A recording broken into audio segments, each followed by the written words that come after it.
নমস্কাৰ মই উপৰবল্লভ গোস্বামীয়ে খবৰত আজি নুমলীগড় শোধনাগাৰ নগৰ অঞ্চলত এটা বন্যহস্তী গোপনে পুতি থকা গোচৰৰ সন্দৰ্ভত বিশেষকৈ যোৱা 18 জুলাইত নুমলীগড় শোধনাগাৰৰ নগৰ অঞ্চলৰ পখিলা উদ্যানত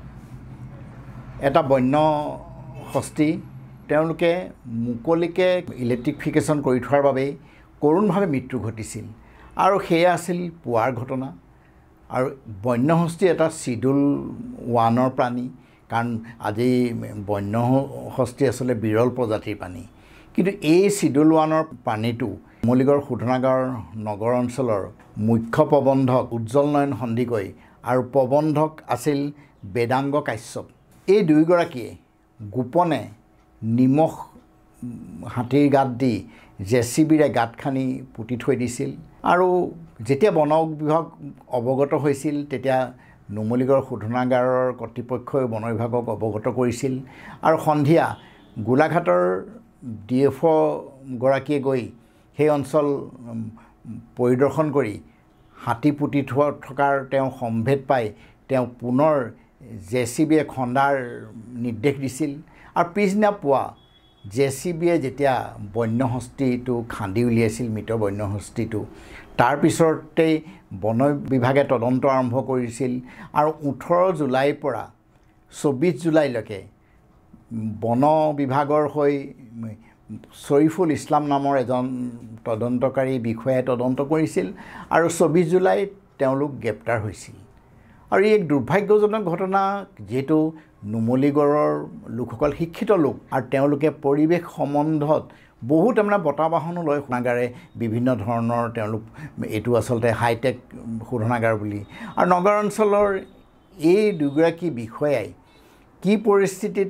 কাৰ পৰামৰ্শত এনে ধৰণে এই শিডিউল 1ৰ বন্যহস্তীটো আসলতে কাৰেণ্টত তেনেকৈ মুকলিকে কেবুলবোৰ পেলাই থোৱাই আসলতে তেওঁলোকৰ ডাঙৰ অপৰাধ কিন্তু তাৰ পিছত সেই কেবুলত লাগি যেতিয়া হাতীটো মৃত্যু হৈছিল তাৰ পিছতো তেওঁলোকে আসলে বন বিভাগক কোনো নজনাকৈ কাৰণ তেওঁলোকে সম্পূৰ্ণ পৰিৱেশ আইন আসলতে অমান্য কৰিছিল আৰু যাৰ বাবে তেওঁলোক 24 জুলাইত বন বিভাগৰ লোকে তেওঁলোকক গ্ৰেপ্তাৰ কৰি জেল হাজতলৈ প্ৰেৰণ কৰিছিল আৰু সেই জেল হাজতলৈ প্ৰেৰণ কৰাৰ পিছত তেওঁলোকে গুৱাহাটীৰ উচ্চ ন্যায়ালয়ত গৈ জামিন আবেদন কৰিছিল প্ৰথমবাৰ জামিন আবেদন নাকচ হৈছিল আৰু 60 দিনৰ মূৰত তেওঁলোকে জামিন পাইছিল আৰু জামিন পোৱাৰ পিছত আসলতে গোচৰটো আৰম্ভ হয় যেটো আমি ট্ৰায়েল বুলি কয় তাৰমানে কিন্তু দুৰ্ভাগ্যজনকভাৱে তেওঁলোকে জেলৰ পৰা ওলোৱাৰ পাছতে কাৰণ এইটো আসলতে এটা ডিপাৰ্টমেণ্টেল এনকুৱাৰী হ'ব লাগে নুমলীগড় শোধনাগাৰ হৈছে এটা ৰাজহুৱা খণ্ডৰ উদ্যোগ কাৰণ কিছুমান নিয়ম নীতি থাকে ইয়াত অসম চৰকাৰৰ 26% ইয়াত অংশ আছে গতিকে এই ক্ষেত্ৰত আমি শোধনাগাৰ কৰ্তৃপক্ষই তেওঁলোকক এই এনেকুৱা ধৰণৰ এটা গোচৰ তেওঁলোকৰ বিৰুদ্ধে জাষ্ট তেওঁলোকে আহি জামিনত তেওঁলোকে মুক্তি লাভ কৰিছে তাৰ পিছত কেনেকৈ তেওঁলোকে চাকৰিত মকৰল কৰিলে সেইটো এটা আশ্চৰ্যকৰ বিষয় নুমলীগড় শোধনাগাৰ তেওঁলোক কেনেকৈ চাকৰিত যোগদান কৰিবলৈ পালে একেবাৰে আসলতে এইটো কাৰণ তেওঁলোকৰ ডিপাৰ্টমেণ্টেল একো তদন্ত নোহোৱাকৈ কেনেকৈ কৰিলে ই সঁচাকৈ এটা আশ্চৰ্যকৰ বিষয় আৰু আমি যেতিয়া এই বিষয়ে অনুসন্ধান কৰিছিলোঁ আমি জানিব পাৰিলোঁ যে এই গোচৰ সন্দৰ্ভত বন বিভাগৰ এতিয়াও তদন্ত অব্যাহত ৰাখিছে চাৰ্জশ্বিট দাখিল কৰা নাই আৰু যদি চাৰ্জশ্বিটে দাখিল কৰা নাই যেহেতু গোচৰটো কোৰ্টলৈকে অহাই নাই গতিকে গুৱাহাটী উচ্চ ন্যায়ালয়ৰ পৰা তেওঁলোকে জামিন পোৱাৰ পিছতে কেনেধৰণে চাকৰিত মকৰল হ'ল ই সঁচাকৈ এক ৰহস্যজনক বিষয় আৰু এনেকুৱা ধৰণৰ আসলতে উদাহৰণ আছে আমি প্ৰসংগত উল্লেখ কৰিছোঁ 2000 চনত নগা এজন IAS অফিচাৰ ভিএলঅ চেকছ বুলি তেওঁৰ সতীৰ্থৰ লগত লৈ 7টাকৈ বিৰল প্ৰজাতিৰ বন্যপ্ৰাণী নুমলীগড় দেওপাহাৰত অত্যাধুনিক অস্ত্ৰ শস্ত্ৰৰে তেওঁলোকে এই 7টা বিৰল প্ৰজাতিক তেওঁলোকে নিধন কৰিছিল আৰু সেই সময়ত গোলাঘাটৰ এজন উদীয়মান যুৱক বৰ্তমান আসলতে বাক্সাৰ তেওঁ 24 অসম আৰক্ষী বেটেলিয়নৰ অধিনায়ক হৈ আছে সত্যৰঞ্জন শইকীয়া সেই সত্যৰঞ্জনে সেই সময়ত স্থানীয় লোক আৰু বন বিভাগৰ সহযোগত এই যিজন IAS অফিচাৰ তেওঁলোকক ধৰিবলৈ সক্ষম হৈছিল আৰু তাৰ পিছত সেই IAS অফিচাৰজনে গুৱাহাটীৰ উচ্চ ন্যায়ালয়ত জামিন ল'ব লগা হৈছিল আৰু তেওঁ গোচৰ ঠিক ট্ৰায়েল নোহোৱাৰ আগতেই অসম চৰকাৰে সেই সময়ত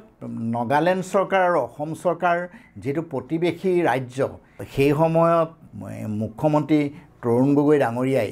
নাগালেণ্ডৰ মুখ্যমন্ত্ৰীৰ লগত সহযোগেৰে এই যিটো আচলতে ক্ৰিমিনেল গোচৰ সেই গোচৰটোকে নাইকিয়া কৰি পেলাইছিল আৰু আমি এজন সংবাদকৰ্মী হিচাপে সেই সময়ত গুৱাহাটী উচ্চ ন্যায়ালয়ত ৰাজহুৱা স্বাৰ্থ জড়িত এখন আবেদন কৰিছিলোঁ সেই সময়ত আমাৰ অধিবক্তা আছিল অৰুণাচলৰ এডভোকেট জেনেৰেল আজি বৰ্তমান নাই প্ৰয়াত চপল কুমাৰ শৰ্মা বৰুৱা আৰু প্ৰকৃতিৰ লগত গোচৰ কৰি থকা আমি গৌতম দা বুলি মাতিছিলোঁ তেখেতো আজি প্ৰয়াত গৌতম মুজী তেওঁলোক দুয়োগৰাকীয়ে এই যেতিয়া ক্ৰিমিনেল ৰিভিজনৰ যিখন ৰাজহুৱা স্বাৰ্থ জড়িত যিখন আবেদন কৰিছিলোঁ কোৰ্টে লগে লগে এই গোচৰটো এডমিট কৰিছিল আৰু এডমিট কৰি অসম চৰকাৰক ভৰ্ৎসনা কৰিছিল যে এটা ক্ৰিমিনেল গোচৰ আদালতত ট্ৰায়েল নোহোৱাকৈ কেনেকৈ আচলতে গোচৰটো নাইকিয়া কৰিলে তাৰমানে ইয়াৰ পিছত পৰৱৰ্তী পৰ্যায়ত 2006 চনত এই গোচৰৰ এক ৰায়দান হৈছিল সেই সময়ত বিচাৰপতি হানচেৰিয়াই সেই ৰায়দান দিছিল আৰু সেই ৰায়দানত স্পষ্টকৈ অসম চৰকাৰক দোষাৰোপ কৰিছিল কাৰণ কিয়নো এটা যিহেতু ক্ৰিমিনেল গোচৰ তেওঁলোক আইনৰ প্ৰক্ৰিয়াই তেওঁলোকে জামিন লাভ কৰিছিল কাৰণ সেই জামিন লাভ কৰাৰ পিছত দুইখন ৰাজ্য মিলি কেনেকৈ গোচৰটো নাইকিয়া কৰিলে কিন্তু তেওঁ লগে লগে আচলতে এইটো গোচৰ চলাবলৈ লোৱাৰ কোৰ্টলৈ নিৰ্দেশ দিছিল গতিকে এই ক্ষেত্ৰত আমি ন্যায়ালয়ৰ ওপৰত আমাৰ আস্থা আছে আৰু ন্যায়ালয়ে সেইকাৰণে আচলতে যদিও অসম চৰকাৰ আৰু নাগালেণ্ড চৰকাৰ দুইখন মিলি এটা ক্ৰিমিনেল গোচৰ নাইকিয়া কৰিছিল কিন্তু গুৱাহাটীৰ উচ্চ ন্যায়ালয়ে আৰু এই ক্ষেত্ৰত ন্যায়ালয়ৰ যিখন আচলতে গুৱাহাটী ল টাইমছ বুলি এই কিতাপতো আচলতে এই গোচৰটো সন্নিৱিষ্ট হৈছিল গতিকে আমি সেই সময়ত এজন সংবাদকৰ্মী বা পৰিৱেশকৰ্মী হিচাপে আমি এইটো গোচৰ দিছিলোঁ কিন্তু আজি নুমলীগড় শোধনাগাৰে যিটো কৰিছে এইটো সঁচাকৈ একে বিচৰ্যৰ বিষয় কাৰণ কিয়নো এটা গোচৰত যদি তেওঁলোকে আচলতে খালাচ পায় আমাৰ ক'বলৈ নাই কাৰণ তেওঁলোকে এটা মৃতহস্তি তাত উদ্ধাৰ হৈছে ৰাতিপুৱা তেওঁলোকে পৰিকল্পিতভাৱে JCB খান্দিছে তাত নিমখ দি পুতিছে গতিকে যাৰ কাৰণে তেওঁলোকে প্ৰথম যিটো জামিন তেওঁলোকৰ নাকচ হৈছিল তাৰ পিছত উচ্চ ন্যায়ালয়ে দ্বিতীয়বাৰ দিছিল তাৰমানে প্ৰথমবাৰ গুৱাহাটী উচ্চ ন্যায়ালয়ে তেওঁলোকৰ জামিন নাকচ কৰিছিল দ্বিতীয়বাৰ তেওঁলোকৰ সেই বেল মঞ্জুৰ কৰিছিল গতিকে এতিয়া গোচৰ আচলতে ট্ৰায়েল কোৰ্টলৈ অহাই নাই কিন্তু তেনে অৱস্থাত কেনেকৈ চাকৰিত মকৰ হ'ল ই এক সঁচাকৈ এক বিচৰ্যৰ বিষয় আমি এজন সংবাদকৰ্মী হিচাপে এইটোক যদি আদালতত তেওঁলোকৰ আচলতে দোষী সাব্যস্ত নহয় বা আদালতে তেওঁলোকক ৰেহাই দিয়ে আমাৰ ক'বলৈ নাই কিন্তু এনেধৰণে যদি গোচৰ চলি থকা বন্যপ্ৰাণীৰ যি আইন কানুন এনেধৰণে নুমলীগড় শোধনাগাৰে কোনো আইন কানুন নমনাকৈ যদি এনেকুৱা ধৰণৰ কাম কৰিবলৈ যায় আমি ভাবোঁ এই ৰাজহুৱা খণ্ডৰ উদ্যোগটোৰ এনেবোৰ ঘটনা এক দুৰ্ভাগ্যজনক অনাগত দিনক নুমলীগড় শোধনাগাৰৰ সুবুদ্ধি উদয় হওক কাৰণ প্ৰকৃততে আচলতে এই ৰাজহুৱা খণ্ডৰ উদ্যোগটোৰ যিবোৰ চৰকাৰী নিয়ম নীতি সেইখিনি তেওঁলোকে মানি চলিব লাগিব আমি তাকেই আচলতে কামনা কৰোঁ আজি খবৰ আৰু খবৰ ইমানতেই মুখনি মাৰিছোঁ পুনৰ এটা নতুন বিষয় লৈ আকৌ আহিম নমস্কাৰ